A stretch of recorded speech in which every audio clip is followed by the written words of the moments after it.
Welcome to Canada. Today we fly 6 hours on a regional airline that's become Canada's most awarded since refreshing their fleet and brand. That being said, they're also the most controversial airline. Welcome to PORTER. They've done a lot of work to make friends and have come a long way, so let's check it out.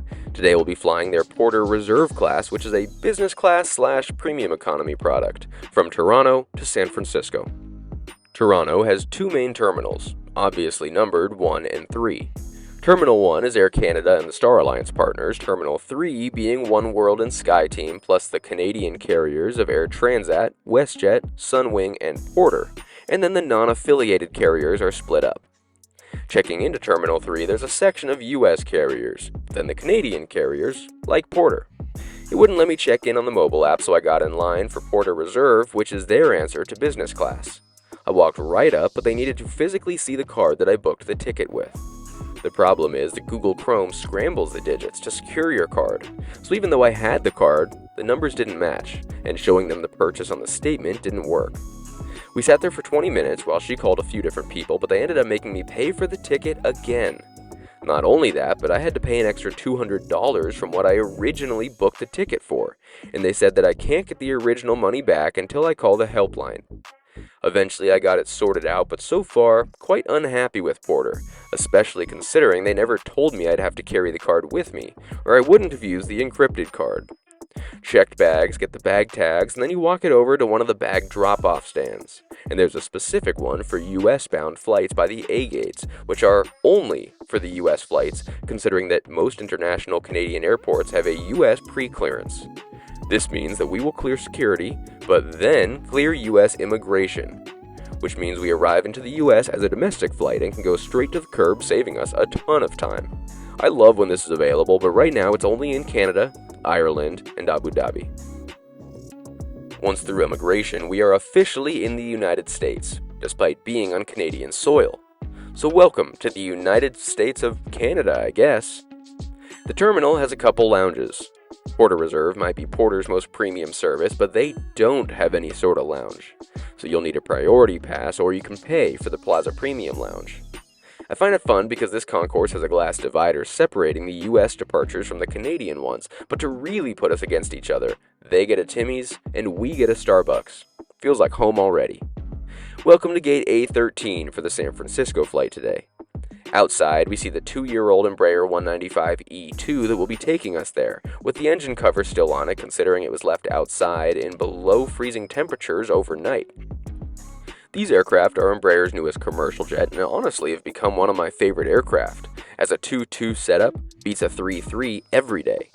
I mean, no middle seats. Companies also like this plane, however, since it's got great range, but it's also the most efficient single-aisle jet in the sky and also the most quiet, according to ICAO. They boarded Porter Reserve passengers and pre-boarders all at one time. Most Embraer regional jets sport a 1-2 business class setup with wide, comfy seats. The 195-E2 has options like staggered 2-2, but Porter chose instead to use the same seating configuration for the whole cabin, and just add legroom the further forward you get. This class, however, didn't even show up until the E295s. The regular seats, known as Porter Classic, have below average legroom, or they sell Porter Stretch with 4 extra inches, and then Porter Reserve seats have 36 inches from seatback to seatback.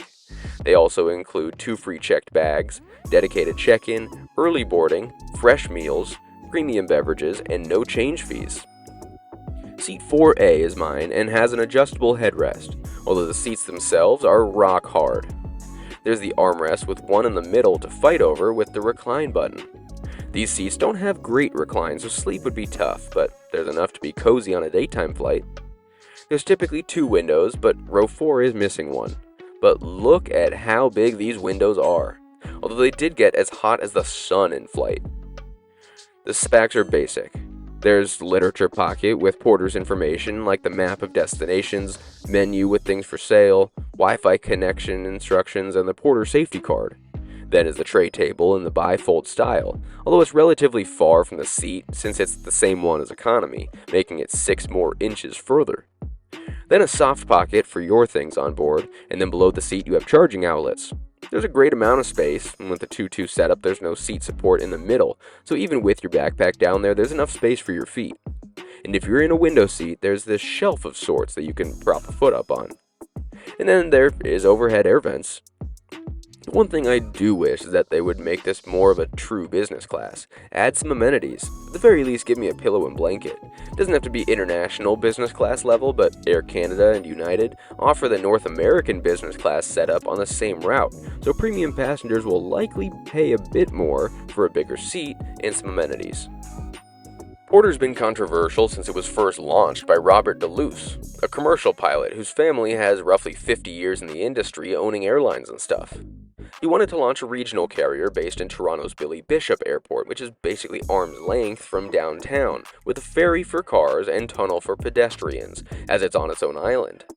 Residents and political opponents had long been trying to limit or remove the airport over noise and air pollution concerns, so when Porter first flew in October 2006, protesters blocked passengers from reaching the airport. Even after protesting stopped, they continued to operate under a microscope as lawmakers tried to manage complaints. They raised safety concerns over the airport's 4,000-foot or 1,200-meter long runway, which is less than what Bombardier says is required for the Q400, which was the only plane in their fleet at the moment. So Porter just eliminated 8 seats to meet the requirements.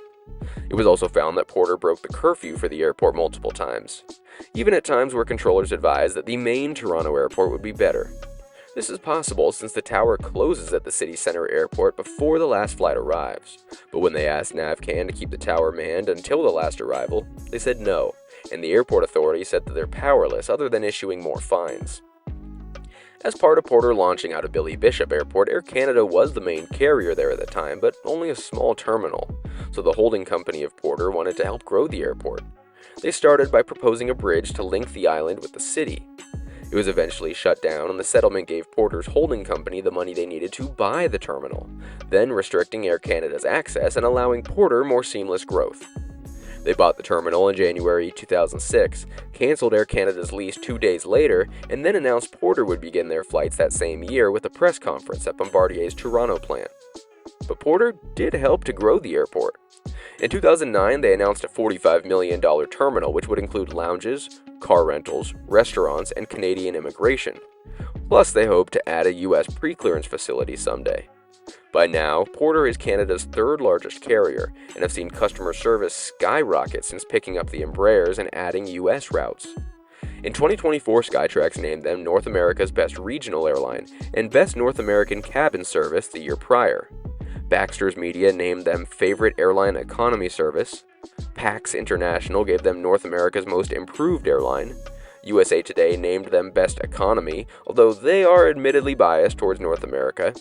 And they were given a 4-star rating, which is super rare for regional carriers. Now, with the lowest ratio of customer complaints across all Canadian airlines.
Shortly after takeoff, they handed out menus to the people in Porter Reserve, as other people have the option to buy stuff from the seatback menu.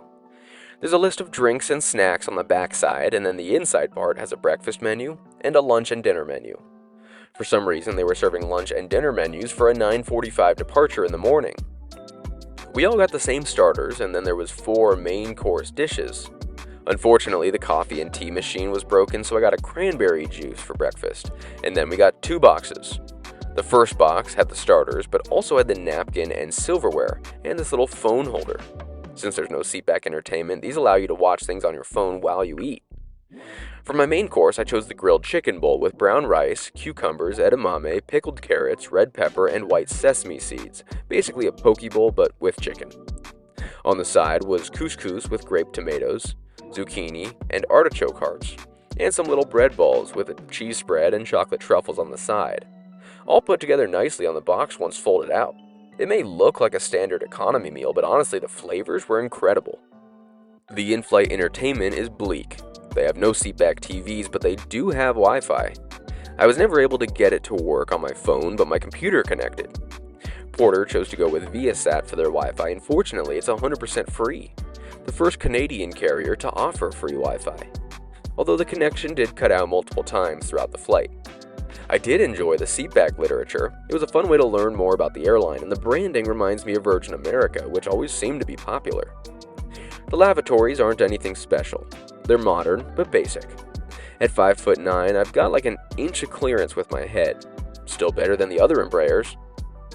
San Francisco was going through a gnarly storm, so I was using the Wi-Fi to track our flight's vectoring and holding when I realized that we were following a Delta 767 from JFK to San Francisco with the exact same flight number, 1 plane ahead of us.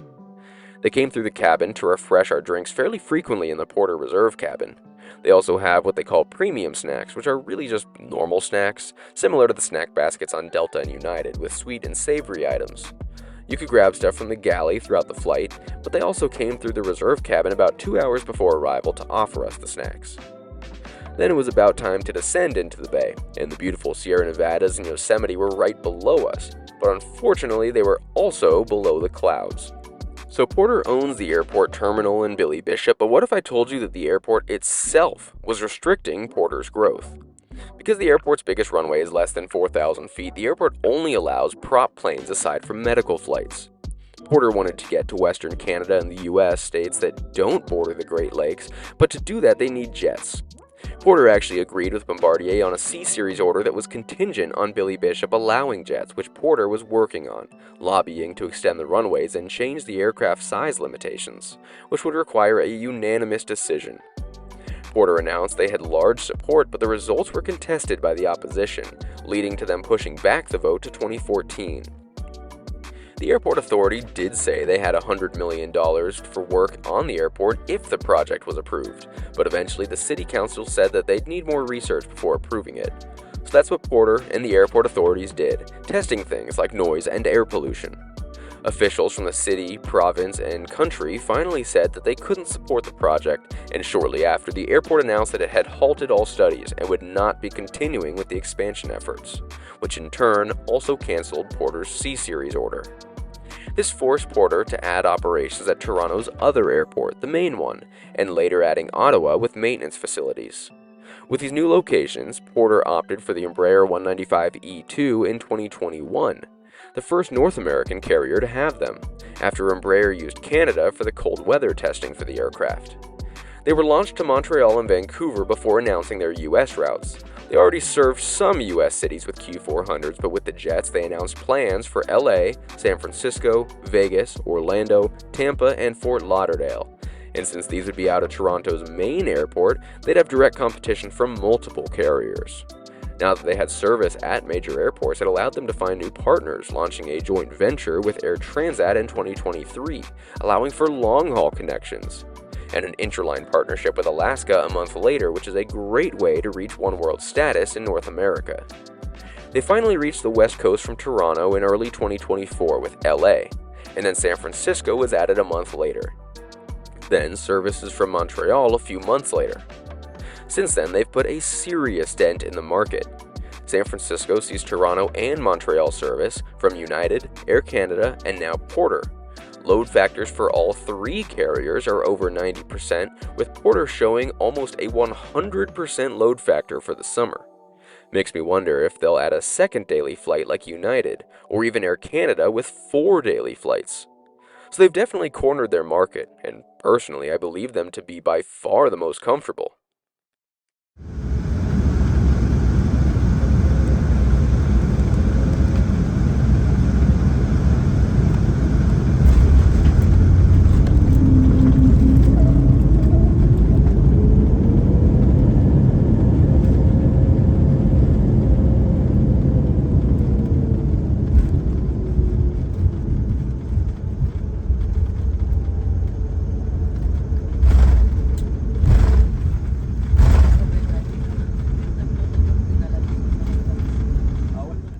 Honestly, I respect the market that Porter has taken over. Canada's 2 main carriers and the US's 3 main carriers all offer a relatively similar product, so it's refreshing to see a unique player in the game. Sure, they're missing a true business class, but the fares are also significantly cheaper. There's no lounge, but lounge access isn't included in the other carriers as well. I really liked the meals, even if the plating wasn't the full dishes and cutlery. Free Wi-Fi is a huge win, but it looks like there is some work to be done on that front. The cabin itself is also cozy. The 2-2 setup is a great way to travel and feels far less cramped than the 3-3 offered by other carriers. The problem is that the seats are still designed like other regional jets. Firm as hell, and my butt was sore by the time we landed in San Francisco 6 hours later. I really do love the soft product, but they could have even gone with the 1-2 cabin used for business class in the Embraer 175s. Landing on 19 left at SFO makes for a super quick taxi. Not only that, but returning to the US from Canada is wonderful because of the pre-clearance, so even when we did get off the plane, it was like arriving from any other domestic flight. So once we parked at the gate, not even 3 minutes after landing, it was a short walk out to the curb, without any immigration.